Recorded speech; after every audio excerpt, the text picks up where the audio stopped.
The COVID-19 pandemic has had a significant impact on Southeast Asian economies, disrupting flows of goods and services and leading to a collapse in demand.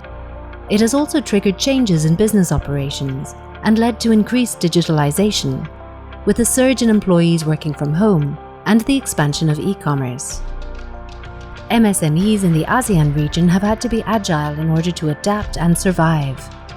MSMEs are a very heterogeneous group, from microfirms to high-growth startups to small family businesses. ERIA conducted a series of webinars that explored how these enterprises have reacted and innovated, and their outlook for the future.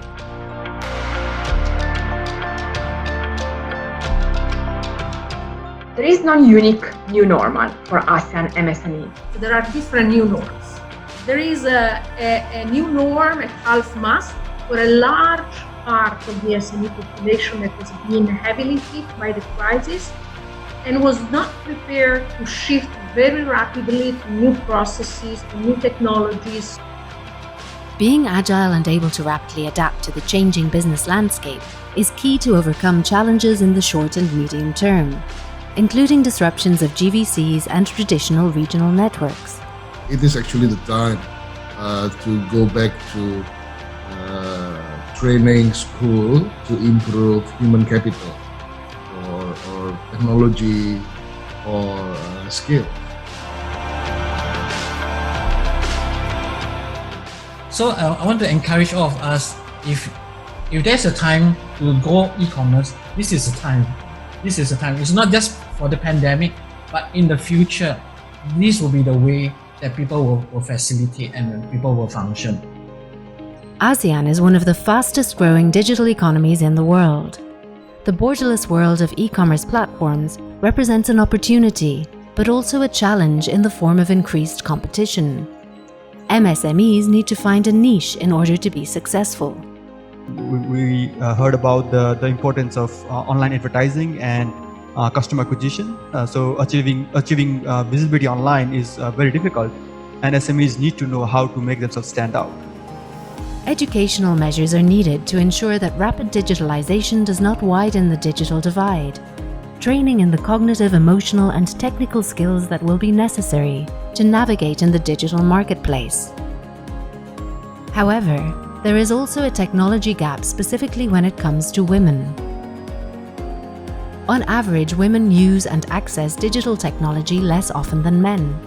For example, the proportion of women using the internet was 48% in 2019, against 58% of men globally. The transition towards the digital economy must be inclusive. Digital transformation and innovation are able to accelerate the role of women-owned and women-led entrepreneurs during the COVID-19 pandemic. Policymakers need to pay increasing attention to digital gender equality to empower women for future careers, making sure that women have adequate access to digital skills. Women participation in economic activity and global value chain is key to promote greater inclusive economic development, resulting in poverty reduction and livelihood improvement within ASEAN and beyond in the post-pandemic phase.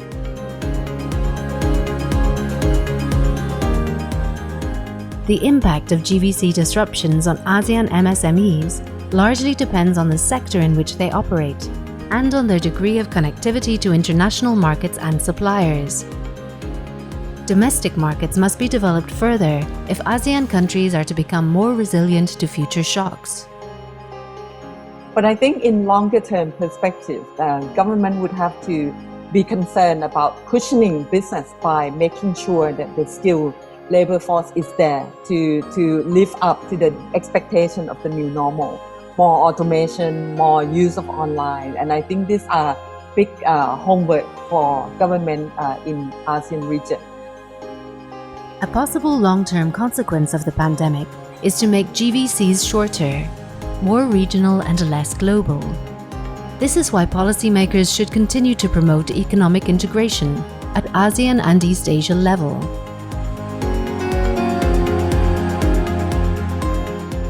There is an increasing recognition of the need to apply sustainability practices in ASEAN across a broad range of stakeholders.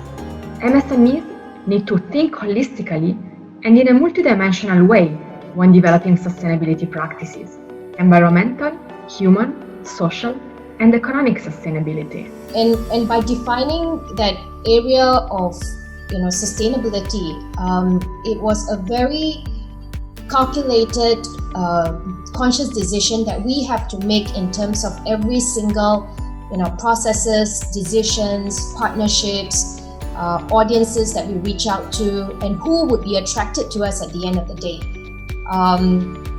And that defined us as a brand. Business-led initiatives are needed to promote the circular economy and make economic models that are sound and sustainable.